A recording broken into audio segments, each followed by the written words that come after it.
Welcome back, Dolphins. Day 9 of training camp, and we have some unfortunate news. So talk about the injuries straight up front.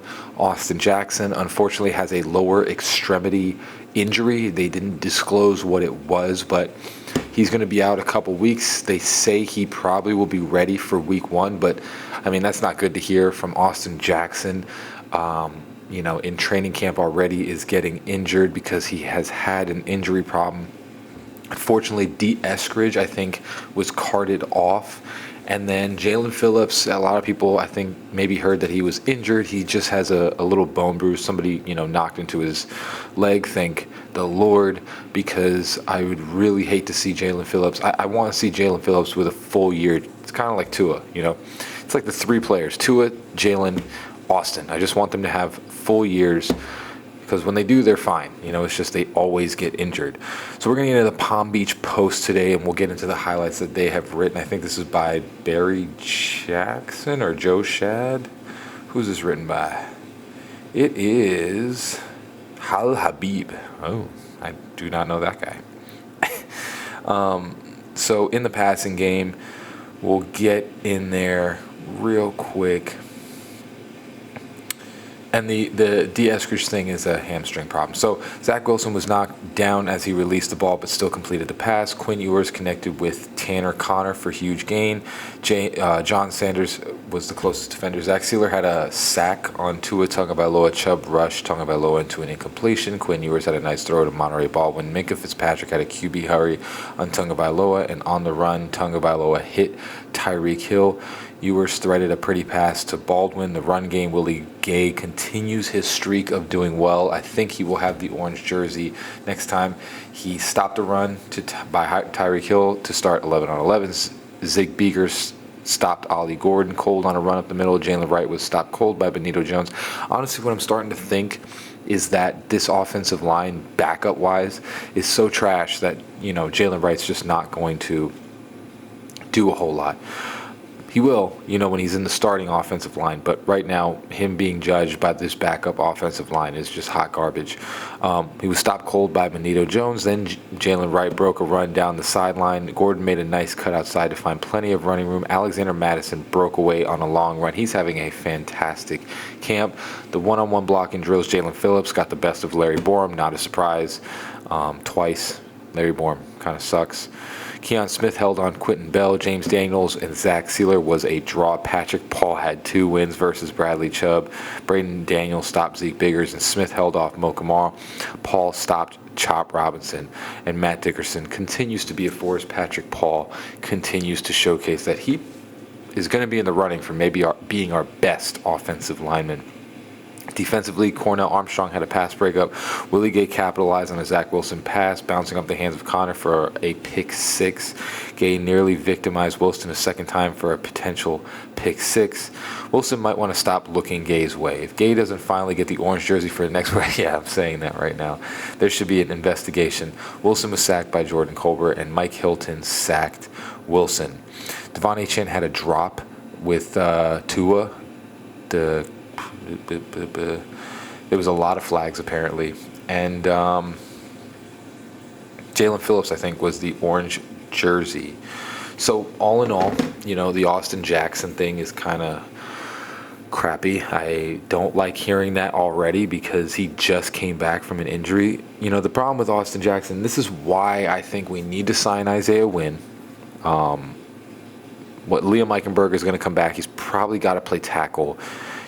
This is the issue with the Dolphins continually, and I don't want to make a big deal out of it yet. I don't want to make a big stink. But, Austin Jackson has continually showcased that he gets injured. So not having a good backup, as you can see, which right now would either be Jackson Carman or Larry Borum, which both of them are hot garbage.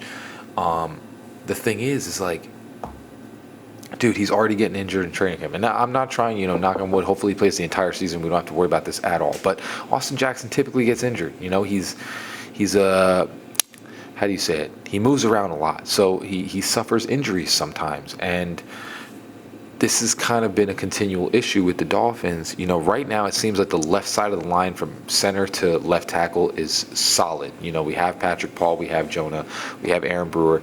Actually, it just seems like one position. It's like Austin Jackson's talent is very good, but he just remains injured all the time, and I'm seeing, James Daniels through that is fine, but here's the thing. James Daniels was someone who's hot garbage on the other side. I'm scared that it will get him injured because, again, if you're with Liam Eichenberg, we forget that Liam Eichenberg one time was the reason for Connor Williams tearing his ACL. He was so bad, and that's a big issue, you know what I'm saying? So you're on the side with Liam Eichenberg or somebody other trash offensive lineman, they fall down on you or something like that and bust his freaking leg up. I don't want to say any of these things, but this is kind of the reality of the situation with this offensive line. At this point, I'll just whatever with the cornerbacks. They're mediocre. It is what it is. The defensive line and the front seven are phenomenal. So it'll hide that the best that it possibly can. This is what I'm saying. You need to start going to get backup offensive linemen. We do this every year. And yes, do we have a better offensive line than we've had in a little bit? Sure, but we had that offensive line years prior, and guess what happened? They all started going down. Austin Jackson went down, and then Liam Eichenberg tore Connor Williams' ACL, and then Teron Armstead went down, and then it was like we basically just had Robert Hunt, and I don't even remember who the other guy was. I think it was Liam Eichenberg, actually. Yeah, so it's like, oh no, it was Isaiah Wynn, which he eventually went down. So it's like, do you want to keep running into this every single year, or do you want to get some, again, sign Isaiah Wynn. He's right there. Go sign him. Get Hernandez from the Cardinals. He'll be much more efficient than I think that what we have right now. Let's be real. Jackson Carman, Larry Bourne, these guys are nobodies. These guys are like practice squad players. I've never even heard of these guys. I think there was even another guy like Izzy something or other. Never even heard of these dudes. And typically, I'm pretty into football. I know backups. I know a decent amount of backups. If I hear a name, I'm like, oh, yeah, I remember that guy. Never heard of these guys in my life. And it's like, we got them last year, and I have no clue who they are. And they play like I have no clue who they are because they suck. And this has been a problem continually with the Dolphins is they continue to do this. And it bites them in the butt. And it's going to do it for the final time this year. So we need to start signing some backup offensive linemen. Like I said, at this point, I don't care about the corners. It is what it is. Just leave them as they are. I don't think we're going to sign anybody else. Get some backup offensive linemen. Get full depth in the trenches right now. I don't understand why they do this continually, because, again, it's happening. Austin Jackson's going down. James Daniels is coming off an Achilles, and the person that you're going to put next to him is Liam Eichenberg. This is not good, you know what I'm saying? And this is I'm getting worrisome because we all saw Austin Jackson going down. He always ends up having an injury for 4 to 5 weeks, sometimes season ending. He always is injured. So you need someone that can come in, plug and play, just in case this happens. He's already having this happen in training camp. Like I said, I don't want to bring the whole world down, but this is going to become a problem, because again, like I said, I don't have a problem with James Daniels, but when he's with somebody that's garbage right next to him, and this is to his blind side. Remember, he's left-handed, so his blind side is the right side. It doesn't matter how great the left side is. He's going to be uncomfortable because he can't see that side. You know what I'm saying? So we need to start getting some backup offensive linemen. And as it comes to that, I don't think you can evaluate the running backs because unless they're playing with the starting offensive line, I can't really tell you what Jalen Wright's about or not. I know he's fumbled a couple times, which he has to correct, and he did that today. He had a pretty decent run. But I can't tell you anything about the running backs, Ollie Gordon and Jalen Wright, because they're playing with this garbage offensive line that's the second string. Nobody can break runs with that. It's like poor Ollie Gordon. He came from Oklahoma State where his offensive line was trash, and now he gets to play with a trash offensive line on the Dolphins. The guy can't even show what he's really about because he's with garbage offensive linemen continually. So, again, this needs to be addressed. The offense is fine. The receivers, Westbrook Akina, it sucks that D. Eskridge went down, but we have a lot of players. We have Tyreek Black, we have, Westbrook Akina, we have Malik Washington, we have Taj Washington. We have a lot of receivers that really can come in and help Jalen Waddle and Tyreek. I think this is a better wide receiver core than we had last year. And Darren Waller's going to come back too. So it's like, fortunately, Pharaoh Brown, he's going to be a good blocking tight end, so you could probably help that right side out. But do you really want to keep a tight end in there all the time just because you're afraid that you can't block the guys in front of you? That's the issue here. So, again, you can't get a good evaluation of the running backs or anything like that because they can't run the ball in this trash offensive line. We need to start getting some decent backups. As for the defense, where I'm at with the cornerbacks right now, it is what it is. Jack Jones is up and down. I think Mike Hilton will be the most consistent that we have on this team. And then it just depends. Cam Smith, I think, is just basically hot garbage. Like, he's just not going to do anything. It just kind of depends on who wants to take that last role. I think right now what you're seeing is that the defensive line and the outside linebackers, they're so solid that I don't think it's going to be a problem. And then on top of that, obviously, Minkah Fitzpatrick and, in the backfield, you're going to have, Minkah and Melifonwu both in the backfield. I think we will be solid with that. I think that side of the ball is fine. And I think the defensive line is just, it's ridiculously good. Jalen being out there, Jalen's playing great. I mean, the only offensive line that can truly block them, I think, is James Daniels or Patrick Paul.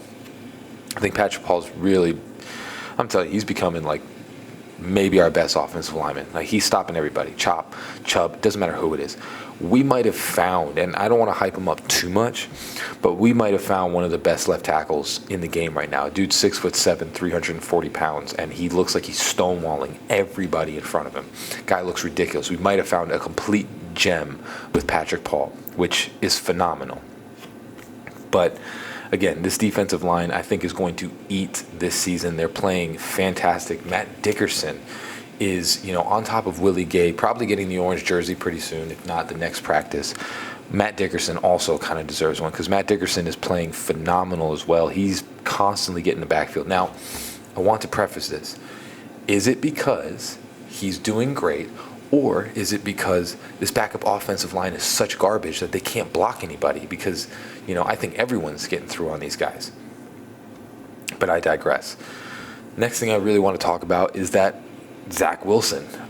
I don't know about this guy right now. I think he's really just not performing well. I don't think Quinn did a great job today, but I think Quinn is kind of outperforming him in training camp right now. And I know he's a rookie, and, we'll speculate. Zach Wilson's going to be the backup this year, but again, I think this is going to be a one-year rental type of thing. And I think Quinn is going to really take over next year as the backup quarterback because he's playing so well right now. And I know they're probably designing certain things to make him look better and feel more comfortable. But they did the same thing with Skyler, and he just couldn't execute. You know what I'm saying? Quinn is executing perfectly all the things that he's being asked to do. And he's a rookie. Obviously, you're not going to dial up the most difficult things for a rookie to do, but everything you're dialing up, he's running it to perfection. And that's something that is really interesting to see. I think Zach Wilson will be the backup. I hope that we don't even have to talk about these guys throughout the season. I really don't want to talk about them at all. I want Tua to completely play the entire season and never have to worry about a backup quarterback. But I think Zach Wilson will be the backup, but I think Quinn Ewers is giving him a run for his money because he's playing phenomenal. You know what I'm saying? Tyreek Hill, Jalen Waddle, don't really need to say anything. They're playing excellent. They're going to be, a top duo in the league if this offensive line can block, which I do think that they will. I think we have a really good offensive line besides, the Austin Jackson thing. So I think as far as we go right now going into this weekend, I think the Miami Dolphins have really nailed it down with the offensive line. Just think we need some backups. Just get two, just literally Hernandez from the Cardinals and Isaiah Wynn. Just snag those two guys. Isaiah Wynn is comfortable, so you don't even have to teach him anything. Just grab those two dudes. And honestly, another person brought this up, which thank you in the comments. I don't know why we don't just grab Kendall Fuller. Just grab him for a one-year deal. You're not finding anything else. You might as well bring in the dude that knows the system and see what he's got. It's like we released him, but at this point, kind of need a corner. So I don't know why we don't just sign Kendall Fuller back and just have him out there, because at one point Kendall Fuller was a very good free agent signing. I don't understand what happened. I mean, he didn't play horribly last year. He wasn't great, but kind of the same as all the corners we have right now. So we'll see what happens. After the joint practice, I think they'll make another couple signings, seeing what they need to sign and what they need. But as far as it goes, I think this team is good. I want to preface this, I get a little emotional about the Dolphins, but I think they're good. I think we just need a couple more backup offensive linemen. And like I said, I think he just signed Kendall Fuller for like a 1-year, $2 million deal, $3 million deal. Have him on the team, see who gets the role. I know you have Isaiah Johnson and all that, which again, we're going to see what they do against joint practices, against other receivers. And if they stink it up, probably going to make another signing. But I do think they need to make signings for the offensive line like now. But also, I think we're waiting on the Zack Sieler thing. And this is what I love it, because I'm a Christian, man. Zack Sieler is such an awesome Christian guy that leads by example. Guy is, I don't know if he's going to hold out eventually, but to be practicing right now is so cool to see. Like, you're just not worried about the money. You're worried about the team and the men in that locker room. Guy's a stud. He deserves. Please pay him. Like, if we could make a petition, if the Dolphins don't pay him, I think maybe I'll start like a Kickstarter or whatever it's called. See if we can raise enough money to give him a guaranteed contract, because dude deserves it, man. I mean, guy's a stud, That's all I got for you guys today. Let me know down in the comments below what you guys think about today. As always, guys, praise God, love God. It's great all the time. Love you all. Fins up. Peace.